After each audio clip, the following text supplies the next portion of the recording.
วันนี้ที่เราสิ่งที่เราเห็นว่าแบบโอ๊ยอันนี้คนชอบคนนิยมอยู่ๆพรุ่งนี้มันจะไม่ใช่แล้วมันก็ได้เพราะฉะนั้นเราต้องแบบเปิดตัวเองอะค่ะคือมันต้องเปิดรับทุกอย่างเลยอะไรเงี้ยต้องคิดว่าเวลาคนทำงานสื่ออะถ้าเราจะทำงานสื่อจริงๆเราต้องไม่หยุดพอสตัวเองกับเวลาใดเวลาหนึ่งอะมันต้องไปตามเวลาที่โลกมันหมุนไปด้วยอะค่ะในแต่ละผลงานอ่ะสุดท้ายมันต้องเซตฟีโร่อยู่แล้ว เก่งไม่ได้เอาบาร์ของผลงานแต่ละผลงานอ่ะมาวัดว่าสุดท้ายมันจะต้องออกมาดีเท่านี้หรือเปล่า เก่งแค่รู้สึกว่าเก่งอยากเวิร์กไปแต่ละชิ้นนะแต่ละผลงานมันก็จะมีดีเทลของมันอ่ะเก่งคิดว่าไม่อยากเอาตรงนั้นมากดดันไม่งั้นจะกลายเป็นว่าเราจะไปโฟกัสเรื่องว่าเฮ้ยเราต้องทำมาตรฐานเนี้ยให้ได้เท่านี้อะไรแบบเนี้ยเก่งรู้สึกว่ามันจะไม่ได้ออกมาจากอิเลเมนต์รอบข้างเราเท่าไหร่ฮะเก่งอยากจะเวิร์กไปกับสิ่งที่มันอยู่ตรงนั้นมากกว่า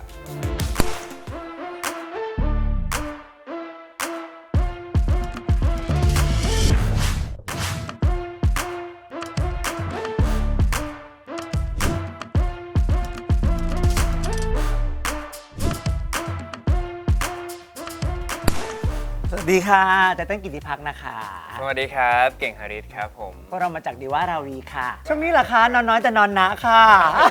นอนไปเท่าไหร่ฮะ เก่งค่ะน่าจะน้อยกว่าพี่มาก ครับผม แต่ว่าแฮปปี้มากเป็นแบบร่างอ่ะอาจจะนอนน้อยแต่ว่าใจอ่ะฟูมาก เพราะว่าหนังดีว่าราวีที่เรามาอัดเนี่ยฉายไปแล้วเมื่อคืนนี้ ครับ แฮปปี้มากกับฟีดแบ็ก ครับ เก่งล่ะ เก่งเหมือนกันนะฮะนอนน้อยแต่ก็นอนอยู่นะ ครับผมก็เป็นช่วงที่แฮปปี้กับการทำงาน เรื่องสุขภาพก็ดีขึ้นเรื่อยๆฮะแล้วก็เรื่องงานก็รู้สึกว่าเป็นปีที่แบบโชคดีฮะใช่เป็นทัมมิ่งที่รู้สึกว่าผลงานแบบออกมาให้ทุกคนได้ชมเรื่อยๆเลย แล้วก็ที่สำคัญคือดีว่าราวีฮะเป็นผลงานที่ท้าทายที่สุดในชีวิตแล้วครับผม ก็ยังมีแรงมีไฟที่จะทำอยู่ค่ะ ยังไม่เป็นแบบปลายฝันมาก็เลยเด้งนะคะ ก็รู้สึกว่าก็เกือบ20 ปีแล้วเนาะมันก็ผ่านมาตั้งแต่แบบอนาล็อกดิจิตอลจนถึงทุกวันนี้ที่มันเป็นอะไรไปแล้วก็ไม่รู้อะค่ะก็รู้สึกว่าก็ยังพยายามที่จะปรับตัวแล้วก็เรียนรู้โดยเฉพาะเรียนรู้แบบความต้องการของคนดูความต้องการของผู้ชมอะค่ะก็แก้ปัญหาไปตามสถานการณ์ที่มันเกิดขึ้นนะคะมันอ่านมันดูมันฟังมันต้องเปิดโลกค่ะเราต้องไม่อยู่ในที่ของเราอ่ะไม่งั้นมันก็ไม่ได้รับรู้สิ่งที่เขาเป็นเขาชอบเขาเสพกันอะไรอย่างเงี้ยคงไม่สามารถพูดได้ว่าแบบไปเข้าใจเด็กเพราะว่าเด็กยุคนี้เขาแบบมันมีความเป็นเอกลักษณ์มันมีความเป็นแบบ identity ของแต่ละคนแบบมันปัจเจกมากๆอ่ะแต่ก็พยายามจะมองภาพรวมมากกว่าคือต้นอ่ะรู้สึกว่าตัวเองมีเขาเรียกว่าความสามารถพิเศษมั้งหรืออะไรก็ตามสักอย่างหนึ่งที่มักจะเหมือนสัมผัสได้ว่าตอนเนี้ยกระแสที่มันเป็นกระแสหลักที่คนชอบเยอะๆอ่ะมันจะเป็นเรื่องอะไรมันจะเกี่ยวกับอะไรเขาจะพูดถึงอะไรเขาจะทอล์กอะไรอะไรเงี้ยแล้วเราก็พยายามจะจับสิ่งเหล่านั้นนะให้ได้มันอาจจะเป็นแบบนิสัยที่มันมีมาตั้งนานมากแล้วเวลาทำงานต่างๆอ่ะก็จะพยายามดูว่าตอนเนี้ยเขาอินกับเรื่องอะไรอยู่อะไรเงี้ยแล้วก็จะพยายามดึงเอามาใช้ในงานตัวเองอะค่ะใช้คำนี้แล้วกันอุบัติใหม่ขึ้นทุกวันวันนี้ที่เราสิ่งที่เราเห็นว่าแบบโอ๊ยอันนี้คนชอบคนนิยมอยู่ๆพรุ่งนี้มันจะไม่ใช่แล้วมันก็ได้เพราะฉะนั้นเราต้องแบบเปิดตัวเองอะค่ะคือมันต้องเปิดรับทุกอย่างเลยอะไรเงี้ยต้องคิดว่าเวลาคนทำงานสื่ออะถ้าเราจะทำงานสื่อจริงๆเราต้องไม่หยุดพอสตัวเองกับเวลาใดเวลาหนึ่งอะมันต้องไปตามเวลาที่โลกมันหมุนไปด้วยอะค่ะเอาจริงๆเก่งยังรู้สึกก็ยังพูดเหมือนเดิมว่ายังใหม่กับวงการมากๆฮะถ้าเอาจริงๆถ้าได้ทำงานจริงๆจังๆกับพี่ๆในวงการเนี่ยก็น่าจะเป็นปีนี้ที่แบบรู้สึกว่าทำงานกับทุกคนแบบเยอะมากได้เจอพี่ๆในวงการเยอะมากครับใช่ก็รู้สึกว่าตัวเองก็โตขึ้นในระดับหนึ่งตั้งแต่เรื่องแรกจนถึงดีว่าราวีรู้สึกว่าโตในเรื่องของการจัดการชีวิตได้มากขึ้นเพราะตอนแรกที่แบบเราเข้ามาในวงการอะเรารู้สึกว่าเราไม่มี knowledge ในการทำงานในวงการเลยเรารู้สึกแค่ว่าอุ๊ย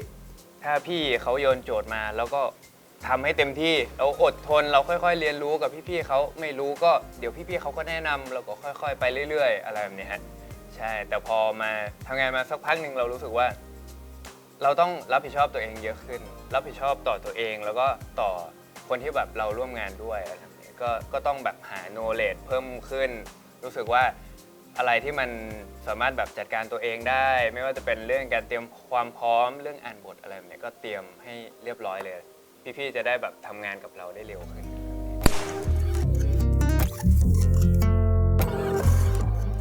ดีว่าเราวีก็เป็นค่ะเหมือนแบบว่าช่วงก่อนที่มันจะมาเป็นร่างเนี้ยเราก็ทำมาหลายร่าง ซึ่งเราก็ได้รับฟีดแบ็กจากในบริษัทนะคะว่าเหมือนทุกวันนี้เขาคงไม่ได้อยากดูอะไรแบบนี้แล้วอะไรเงี้ยค่ะแล้วเนี่ยเต้นก็พยายามหาวิธีที่จะทำให้ไอ้หนังเรื่องนี้มันมีคนดูให้ได้สุดท้ายมันก็ออกมาเป็นร่างนี้ดีว่าราวีค่ะเราต้องเข้าใจเขาก่อนว่าเหมือนเราต้องฟังก่อนว่าสิ่งที่เขาพยายามจะบอกเราอ่ะมันคืออะไรแล้วจากนั้นน่ะพอฟังแล้วเข้าใจแล้วเหมือนมันก็ต้องมันมีอยู่2 อย่างคือยอมรับมันกับไม่ยอมรับมันคือถ้าไม่ยอมรับมันเราก็ชนเราก็ไม่สนใจเราก็ไม่แคร์แล้วก็อะไรอย่างเงี้ยแต่ว่าถ้าเรายอมรับมันอ่ะเหมือนเราก็เอาสิ่งที่เขาคอมเมนต์ที่เราฟังแล้วเราตกตะกอนว่ามันเป็นประโยชน์จริงๆอ่ะเอามาปรับอย่างดีว่าเราวีอ่ะง่ายๆเลยนะคะถ้ายกตัวอย่างให้เห็นภาพเวอร์ชั่นก่อนหน้ามันจะเป็นเวอร์ชันที่เป็นดีว่าทั้งหมดที่เป็นดีว่าที่เป็นนักร้องจริงๆทั้งหมดแล้วมันมีคอมเมนต์จากบอร์ดว่าทุกวันนี้คิดว่ามันอาจจะไม่ได้น่าสนใจพอ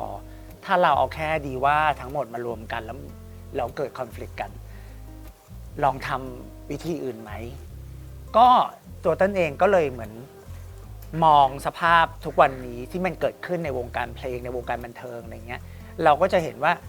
ทุกวันนี้มันไม่มีคำว่าซูเปอร์สตาร์แบบซูเปอร์สตาร์อีกแล้วอย่างที่เราเคยเจอเมื่อเราสมัยตอนเราเป็นเด็กๆสมัย 90 นะแต่มันจะมีความเป็นเน็ตไอดอลความเป็นอินฟลูเอนเซอร์ที่เขาจะมีคาแรคเตอร์ที่มันไม่เหมือนกับ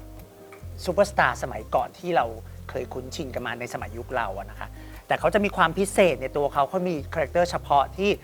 เรารู้สึกว่าถ้า2คาแรคเตอร์นี้มาเจอกันอะมันจะเวิร์กกว่าและมันจะร่วมสมัยกว่าเพราะมันก็จะมีคนทั้ง2ฝั่งที่มันจะเห็นสิ่งนี้อยู่ในหนังก็เลยเลือกอันเนี้ยค่ะมาแก้ใหม่ในดีว่าราวีเวอร์ชันสุดท้ายแล้วก็ส่งให้ทางบอร์ดไปแล้วมันก็รอดค่ะเก่ง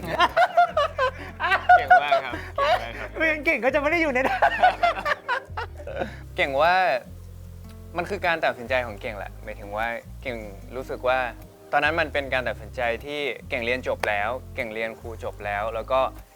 เก่งมองว่ามันเป็นช่วงเวลาที่หลายปัจจัยมากๆที่ไม่สามารถอธิบายได้ว่ามันคือเหตุผลไหนที่แบบสามารถซัพพอร์ตเหตุผลนี้ที่ผมเข้ามาในวงการนี้ได้แต่อย่างหนึ่งน่าจะเป็นเรื่องครอบครัวก็เหมือนที่พูดมาตลอดว่าอยากให้ครอบครัวสบายรู้สึกว่าถ้าเข้ามาแล้วเราสามารถทำงานแล้วหาเงินให้ที่บ้านได้เลยเพราะว่าถ้าเรียนครูเนี่ยต้องยอมรับว่าเราอาจจะต้องใช้เวลาในการอ่านหนังสือการสอบแบบค่อนข้างนานอะไรแบบนี้เลยรู้สึกว่ามันค่อนข้างเสี่ยงต่อณทัมมิ่งตรงนั้นมากเลยรู้สึกว่าเรียนจบแล้วไม่มีอะไรเสียแล้วก็เลยตัดสินใจมาเลยฮะมันคือเหมือนกับเราเข้าไปในป่าพิศวงอะไรสักอย่าง ป่าหิมพานต์เหรอ ป่าหิมพานต์ที่เรารู้ว่ามันมีสัตว์วรรณคดีอยู่อะไรแบบเนี้ยแต่ข้างนอกเนี่ยเราไม่รู้ว่ามันมีจริงหรือเปล่า แต่พอเข้าไปเนี่ยเรากลับพบว่าเฮ้ยมันมีจริงนะมันมีสัตว์หิมพานต์อยู่ข้างในจริงๆ แล้วพิศวงกว่า พิศวงกว่าอีกจึ้งเลยฮะก็รู้สึกว่าก็ยังเคารพในการตัดสินใจตอนที่เข้ามารู้สึกว่าโชคดีที่ตัวเองแบบตัดสินใจเข้ามาตั้งแต่ตอนนั้นตั้งรับมันทันไหมล่ะจนถึงทุกวันนี้ผมก็ยังเหมือนเดิม ผมไม่รู้ว่ากระแสมันเป็นยังไงรู้แค่ว่าแบบทุกคนแบบซัพพอร์ตเรามากขึ้นอะไรแบบเนี้ยแต่ในฐานะที่แบบเราทำงานเราก็รู้สึกว่าเราก็ตื่นมาทำงานทุกวันอะไรแบบเนี้ยก็เอนจอยรู้สึกว่ายังท้าทายกับทุกวันที่แบบตื่นขึ้นมา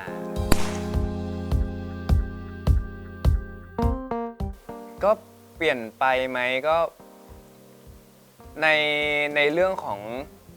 งครอบครัวก็เปลี่ยนไปค่อนข้างเยอะฮะรู้สึกว่าเราสามารถแบบซัพพอร์ตที่บ้านได้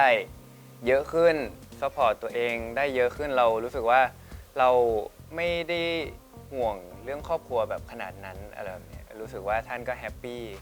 ล่าสุดก็เพิ่งไปดูหนังมาเมื่อวานอ้าวมาด้วยเหรอ ใช่ดูที่พะเยาใช่ แล้วมีแฟนคลับไปถ่ายรูปกับพ่อกับแม่ผมใช่ก็รู้สึกว่าเนี่ยน่าจะเป็นการเปลี่ยนแปลงที่ผมรู้สึกว่าเห็นชัดที่สุดในชีวิตคือรู้สึกว่าเขาแฮปปี้อ่ะผมไม่เคยเห็นคุณพ่อคุณแม่ผมเข้าโรงหนังเลยนะตั้งแต่ผมโตมา24-25 ปีอ่ะตอนเนี้ยจะ27ไม่เคยเห็นเขาเข้าโรงหนังเลยจนผมมาทำงานในวงการเนี่ยไม่เคยไปดูหนังกับคุณพ่อคุณแม่เลยใช่ก็เลยรู้สึกว่าเป็นช่วงเวลาที่เขาได้ทำอะไรในสิ่งที่เขาเคยทำตอนสมัยวัยรุ่นอ่ะมันคือสิ่งที่เขาอยากจะทำแหละแต่ด้วยภาระหน้าที่หรืออะไรก็ตามเขารู้สึกว่าเขาต้องโตอ่ะเหมือนเราตอนเนี้ยเราก็ต้องโตเหมือนกันหน้าตอนนั้นเขารู้สึกว่าความรับผิดชอบของเขาเยอะขึ้นเขาก็ต้องโตเหมือนกันเลยตอนนี้เขาได้ทำในสิ่งที่เขาอยากจะทำบ้างอะไรก็รู้สึกแฮปปี้ แล้วคุณพ่อคุณแม่เลือกดีว่าเราวีเป็นเรื่องแรกเลย ขอโทษคุณพ่อคุณแม่ด้วยนะคะ พ่อกับแม่บอกว่าเฮ้ยลูกแม่เห็นแล้วนะ แม่ตลกมากเลยแม่ตลกมากเลยอะไรเฮ้ยพูดได้ไหม ตัดออกทำไมตัดออก แม่ตลกมากเลยที่แบบลูกแบบมาเล่น อะไร หนัง แบบนี้ เรื่องนี้เล่นช่องนี้อะไรแบบเนี้ยเก่งโชคดีที่เราเคารพตัวเองเคารพเซนส์แรกของตัวเองที่แบบเราตัดสินใจที่จะเข้ามา เพราะตอนนั้นเป็นเซนส์ที่เรารู้สึกว่ามันมีแค่เซนส์ของความสู้อะมันอยากจะสู้อย่างเดียวเลยไม่รู้ว่ามันจะลำบากหรืออะไรแค่รู้สึกว่าถึงแม้จะลำบากอ่ะอย่างน้อยถ้าเราสู้เราอดทนอ่ะยังไงก็ผ่านไปได้รู้แค่นั้นเลยก็เข้ามาในกรุงเทพเลยอะไรแบบเนี้ยแล้วก็โชคดีที่เรามีผู้ใหญ่ที่แบบให้โอกาสฮะตั้งแต่เรื่องแรกในวงการเข็มจีราจนถึงดีว่าลาบีพี่เติ้ลเนี่ยรู้สึกว่าเราเจอผู้ใหญ่ที่น่ารักทุกคนนะแล้วก็อย่างดีว่าลาวีเนี่ยเราโชคดีตรงที่บทมันชาเลนจ์ตัวเรามากมันแบบผมอ่านแล้ว รู้สึกว่าผมได้ทำอะไรในสิ่งที่ผมไม่คิดที่จะทำเลยอะอย่างเรื่องการเต้นเนี่ยเป็นอะไรที่แบบโหผมเลี่ยงมาตลอดเลยเต้นผมก็จะเต้นแบบเต้นตลกอะผมติดตลกไปเลย ผมจะไม่จริงจังเลยเพราะผมรู้สึกว่าผมไม่ได้มั่นใจในเรื่องของการเต้นขนาดนั้นอะไรแบบนี้แล้วก็เรื่องภาษาคือผมก็ไม่มั่นใจเหมือนกันผมไม่พูดภาษาอังกฤษเลยเวลาแบบน้ำปิงให้ผมพูดน้ำปิงเป็นคนพูดอังกฤษเก่งใช่ไหมผมก็จะ Hi Interfan How are you อะไรแบบเนี้ยก็เลยรู้สึกว่าเราเก่งนะที่เรากล้าที่จะทำอะไรในสิ่งที่แบบเราฝืนตัวเองมาตลอดเราตีกรอบตัวเองมาตลอดอะไรแบบเนี้ยก็รู้สึกว่าปลดล็อกตัวนี้แบบเยอะมากครับ เก่งมากค่ะสมชื่อเก่งค่ะ ครับผมเก่งภูมิใจนะภูมิใจมากแล้วก็รู้สึกว่าเราได้เห็นมุมมองหลายมุมมองจากการเข้ามาจุดนี้ครับผมเราโตขึ้นมากๆเก่งรู้สึกว่าเก่งคิดได้หลายมิติขึ้นน่ะไม่ได้เหมือนแต่ก่อนที่รู้สึกว่าเป็นคนที่มีมิติเดียวเป็นคนแบบเย็นชาเป็นคนที่แบบไม่ได้แบบสนใจคนรอบข้างขนาดนั้นอะไรแบบนี้แต่พอเข้ามาในวงการรู้สึกว่าได้เทคแคร์คนอื่นเยอะขึ้นเราเริ่มเราเริ่มรู้สึกว่าอยากจะซัพพอร์ตคนอื่นมากขึ้นรู้สึกว่าตัวเองเป็นคน หลากหลายมิติขึ้นครับเก่งก็ไม่รู้เหมือนกันนะว่าในอนาคตจะยังไงแต่เก่งแค่รู้สึกว่าในแต่ละผลงานอ่ะ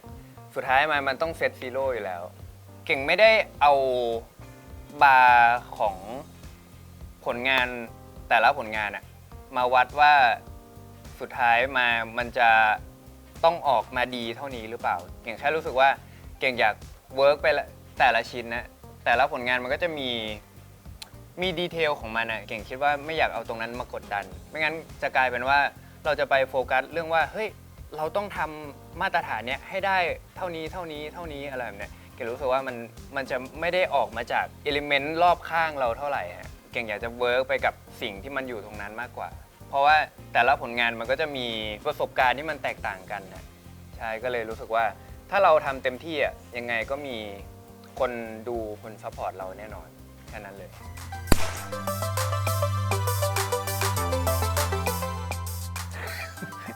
อันนี้ต้องขอบคุณพี่เก้งค่ะพี่เก้งจิระมาริกุลค่ะพี่เก้งเป็นคนให้ไอเดียนี้พี่เก้งเขาเคยไปได้ยินแม่ช่างแต่งหน้าค่ะพูดคุยกันถึงเรื่องราวความโอลหม่านความ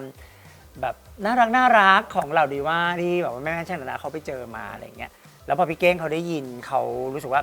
ไอเดียเนี้ยมันน่าสนใจ แล้วก็มันดูเหมาะกับเติ้ล พุ่มกับคนเดียวใน GDS ที่น่าจะทำอะไรแบบนี้ได้อะไรอย่างเงี้ยค่ะแล้วก็แล้วทีนี้มันพี่เก้ให้มีคำหนึ่งคือคำว่าคอนเสิร์ตเขาบอกว่าถ้าเหล่าดีว่า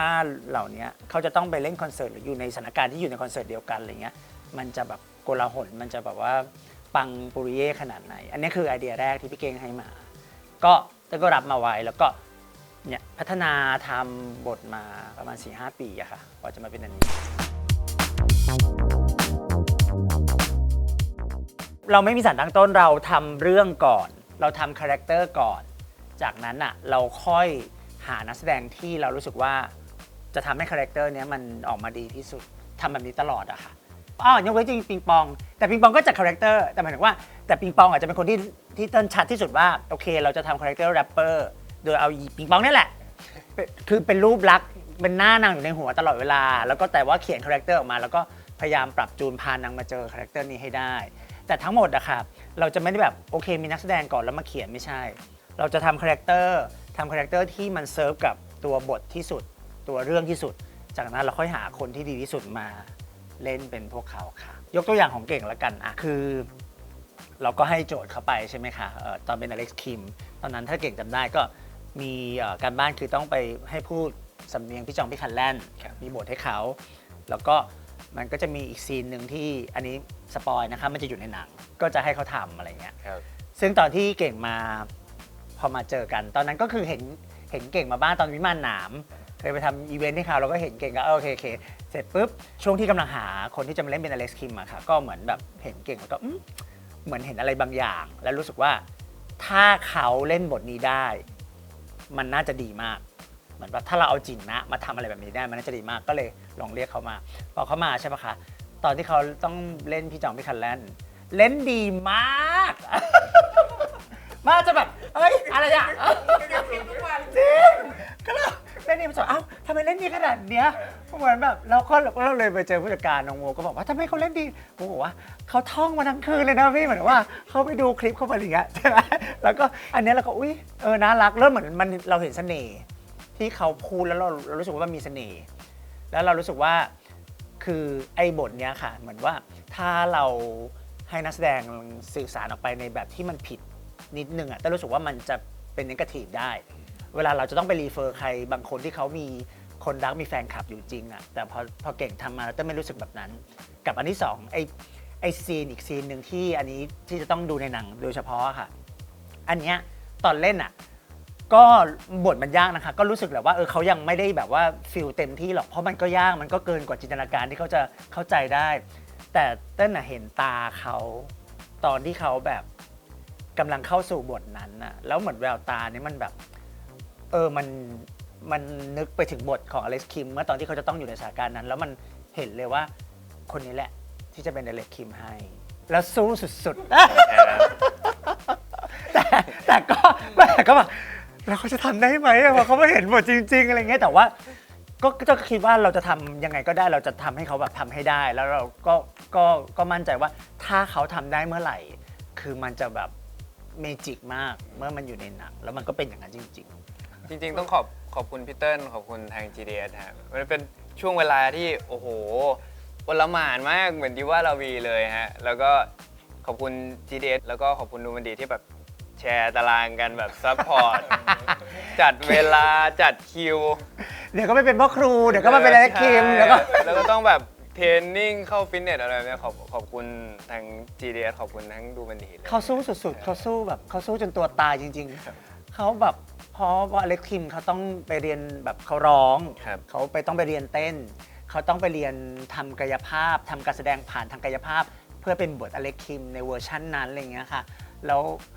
ตัวเขาก็แบบร่างกายเขาบาดเจ็บอะไรอย่างเงี้ยอ่อนๆแน่ๆสุดเราผ่านกันมาได้นี่ก็คือโอ้ฟ้าประทานมากเลยครับมันทำแทบจะทุกอย่างเลยอะเอาอย่างแรกเลยแล้วกันฮะเรื่องภาษาฮะคือมันยากตรงที่ว่าต้องเป็นคนเกาหลีที่พูดไทยได้อะไรแบบนี้ตอนคุยกับพี่เติ้ลเก่งก็ยังรู้สึกว่ายังไม่เข้าใจตรงนี้ไม่รู้ว่าจะเวิร์กกับ กับตรงนี้ยังไง เพราะเราไม่มีเครื่องมือไม่มีทูที่แบบจะทำกันบ้านตรงนี้เลยอะไรแบบนี้อาจจะมีประสบการณ์ในเรื่องของภาษา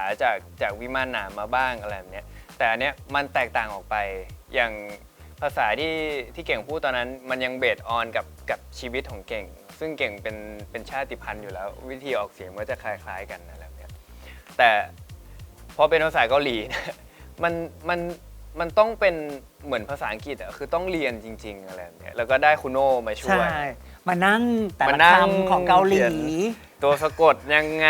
มีตัวสะกดกี่คำเวลาออกเสียงเขาออกสมมุติว่า1คำเนี่ยภาษาไทยออกเป็น3พยางค์แต่ภาษาเกาหลีจะออกเป็น4พยางค์อะไรแบบเนี้ยก็ต้องมานั่งเวิร์กกัน แล้วก็มานั่งเขียนทีละคำแล้วก็เรื่องสำเนียงเก่งก็รู้สึกว่าเป็นอะไรที่ยาก เพราะว่ามันต้องจำเป็นเมโลดี้อ่ะเก่งจะจำเป็นเมโลดี้สมมติว่าแบบจริงๆอะไรแบบเนี้ย มาก เอาพี่จองนะ ๆเก่งก็จะเขียนแบบเขียนเป็นโน้ตแบบไถโน้ตขึ้นไปอะไรแบบเนี้ยก็รู้สึกว่ามันเป็นอะไรที่ยากแล้วก็ต้องใช้เวลาในการเวิร์กอยู่เหมือนกัน เราก็ต้องเวิร์กจนแบบรู้สึกว่ามันพอที่จะเป็น muscle memory อ่ะที่มันแบบจำได้เองอะไรแบบเนี้ยแล้วก็เรื่องการร้องคือปกติเก่งร้องเพลงอยู่แล้ว แล้วก็ เก่งเราไม่พออยู่แล้ ขบคุณครับ ว เก่งร้องเพลงอยู่แล้วเก่งชอบร้องเพลงอะไรแบบเนี้ยแต่มันจะเป็นเพลงช้าทั้งหมดเลย เก่งชอบเพลงเศร้า ฟิลบัลลาดฟิล เพลงช้าๆอะไรแบบเนี้ยค่อยๆไปค่อยๆเน้นอะไรแบบเนี้ยแต่เนี้ยมันเป็น K-POP อะฮะที่แบบเขาร้องกันแบบ 6-7 คนอะไรแบบตอนเก่งฟังเก่งโอ้โหแล้วเก่งต้องร้องคนเดียวเนี่ยนะอะไรแบบเนี้ย รวบทุกอย่างค่ะ รวบตึงคนเดียว แล้วมันก็เป็นแบบนั้นจริงๆ คือเก่งก็ไปทำการบ้านมา เก่งก็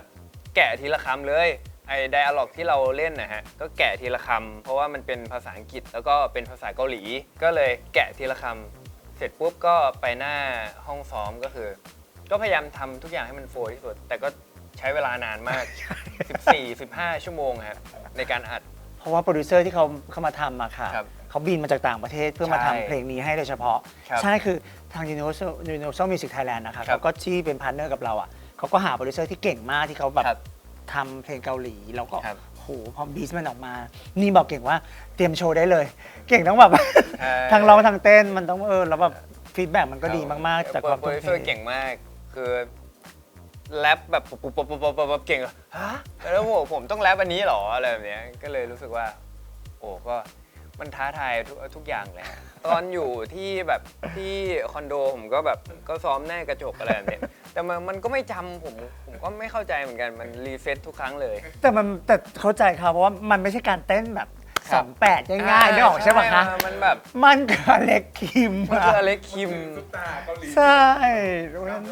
แล้วคือมันต้องออกแรงแบบออกแรงเยอะมากฮะอย่างปกติ ถ้าเก่งเต้นใน DMD Friendship นะ เก่งก็จะเต้นแบบ เต้นหน้าละเกินไปมั้งอะไรแบบเนี้ยคือแต่อันนี้มันคือแบบโอ้โหอะไรแบบเนี้ยแล้วแบบโอ้โหเหนื่อยมากอะไรนะครับ ใช่มันต้องแบบออกมาจากอินเนอร์ มันต้องคม ให้ร่างกายมันแบบจำแรงจำทุกอย่า ถ้าง มันต้องคม บางทีพ่อครูก็พูดเกาหลีว่า บทปลายฝันน่ะสำหรับเต้นน่ะเป็นบทที่ยากมากในการจะหานักแสดงในไทยที่จะมีคุณสมบัติตรงกับที่ปลายฝันต้องการ เขาต้องมีอายุประมาณนึงเขาต้องเป็นดีว่าที่ร้องเพลงเพราะมาก เขาต้องมีการเ e อร์ฟอร์แมนซ์ที่ดีบนเวที และเขาต้องมีพลังคาริสมาของการเป็นดีว่าซึ่งแจ็คกี้อะค่ะ ถ้าดูจากสิ่งที่เราเห็นตามที่เรามองเขาจากสื่อ เขาไม่ได้เป็นปลายฝันแบบ 100% อยู่แล้วคาแรคเตอร์เขาก็ต่างเขาก็อะไรอย่างเงี้ยแต่ว่าเขามีคุณสมบัติที่ร้องเพลงได้ที่เพอร์ฟอร์มได้ส่วนการแสดงอ่ะตั้งก็ยังไม่เคยเห็นหมายถึงว่าก็จะเห็นว่าเขาเล่นละครทั่วไปอะไรเงี้ยก็ยังไม่แน่ใจว่าเขาจะมาเล่นปลายฝันได้ดีไหมแต่พอต้นเรียกเขามาแคสใช่ไหมคะเรียกมาลงเทปเพลงอ่ะผ่านเลยติ๊กผ่านร้องเพราะมากแบบมากไปเลยการแสดงอ่ะตอนที่เขาเล่นอ่ะมันจะมีซีนที่ต้นต้องปรับเพราะว่าเหมือนเขาก็เล่นตามที่เขาตีความมาเนี่ยก็มีการปรับนิดหน่อยแต่ว่ามันจะมีอีกซีนหนึ่งถ้าใครได้ดูนะครับมันเป็นซีนที่ปลายฝันอะวีนแก๊งตาคลีในสตูดิโอที่ถ่ายโปสเตอร์ บทอ่ะมันเขียนไว้ประมาณหนึ่งให้แจ็คกี้เล่น แต่แจ็คกี้อ่ะเขาตีความแล้วเขาเล่นไอซีนนี้ออกมาที่บอกให้ทุกคนน่ะชัดเดอะตื้นๆอะค่ะชัดเดอะตานั่นน่ะเขาเล่นของเขาเอง แล้วตอนนั้นที่เรายืนดูเขาเล่นแบบโหคือทำไมเขาเล่นให้ปลายฝันมันเป็นได้ขนาดนี้ แล้วมันเป็นเมจิกมากเพราะว่าคือตอนนั้นก็ชอบมากแล้วบอกโหแจ็คกี้มันเล่นดีขนาดนี้วะแล้วตอนแรกอ่ะปลายฝันมันไม่ใช่แบบนี้ที่ต้นคิดมา แล้วพอเห็นเขาแล้วแบบหรือปลายฝันมันต้องเป็นแบบนี้วะแล้วแต่ว่าตอนแรกก็ยังไม่แน่ใจจนกระทั่งไปเปิดเทปแคสเนี้ยในห้องที่เป็นทีมงานโปรดิวเซอร์ครูบิว acting coach ดูพอเปิดเนี่ยเต้นก็รอลุ้นว่ารีแอคทุกคนจะเป็นยังไงแล้วพอเปิดปุ๊บทุกคนขำแล้วทุกคนแบบเฮ้ยทำไมแจ็คกี้มันทำได้ขนาดนี้นี่คือแบบโอเคใช่เลยก็คือเลือกเขามาแล้วก็ทำบทปลายฝันน่ะให้เอาเสน่ห์ของแจ็คกี้ที่เขาเล่นในเทปแคสออกมาให้ได้แก๊งดาครีคือเราต้องการได้ชื่อกลุ่มก้อนที่คนฟังแล้วจะเก็ตทันทีว่าเขามีที่มาจากไหนหนูลิสต์ไปหลายตำบลหลายอำเภอมากค่ะ หลาย หนองปลือบ้านที่ฉันก็เคยเข้าอยู่แต่ว่า แก๊งหนองปลือ ฉันมาจากแก๊งหนองปลือคือนะ อันนี้ได้เลยนะ คือตาก็จะปลือหรือยังไงคือลิสต์มาหลายอันมากแต่สุดท้ายอ่ะเลือกตาคลีเพราะว่าคือพี่ว่าพอคำว่าพูดคำว่าตาคลีอ่ะคนฟังไงมันก็เก็ตยังไงมันจะรู้สึกได้ว่าอ๋อมันต้องมาจากตาคลีแน่ๆใช่แล้วก็นอกจากนั้นอ่ะคำว่าตาคลีเนี้ยใครเคยดูละครใครที่เป็นแฟนละครหลังข่าวเก่งอาจจะไม่ได้ทันมันจะเป็นจักรวาลของจังหวัดนครสวรรค์ซึ่งมีอีแย้มมีแบบว่าจักรวาลบ้านนั้นนะคะกงกรรมมันแบบมันแซบในความเป็นแบบตัวคาแรคเตอร์ที่แบบว่าฟาดฟันกันแล้วก็อีกอย่าง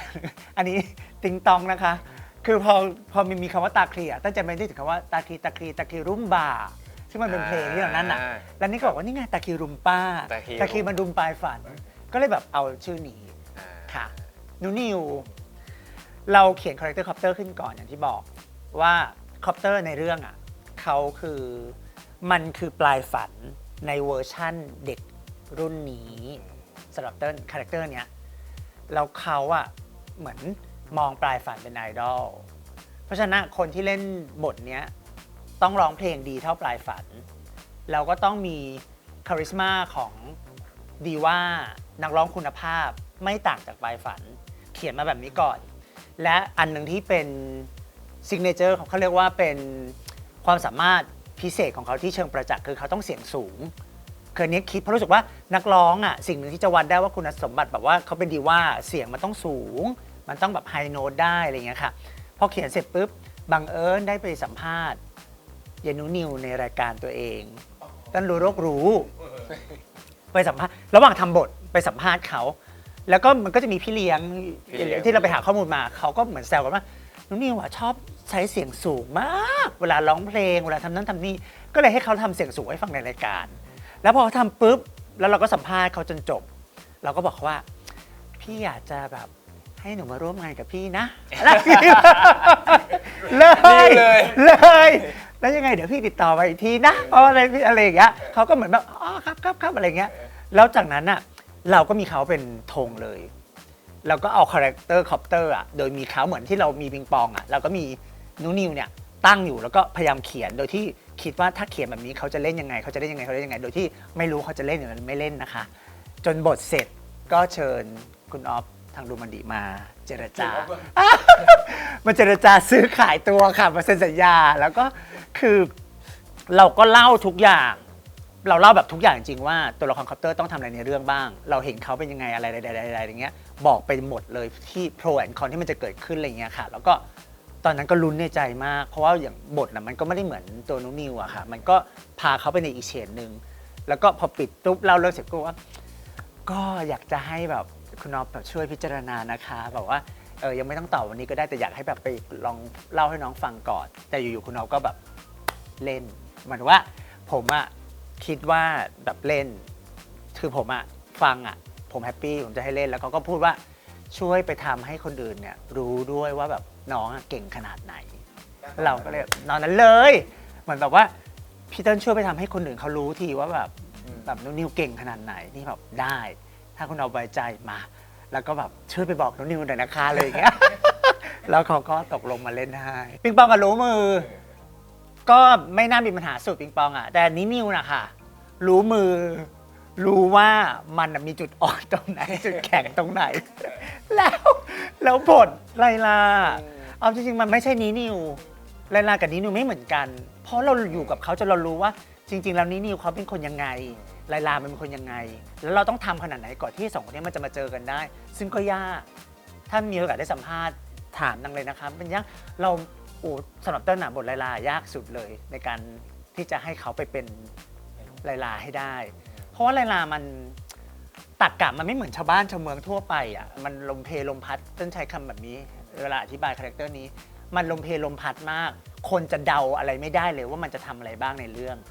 ซึ่งแบบปรับกันสักพักเลยกว่านี้นิวมันจะแบบโอเคเก็ตมันจะจูนได้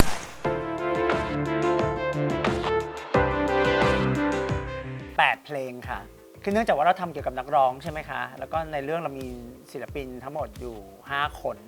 เราเลยต้องทำเพลงประจำตัวของแต่ละคน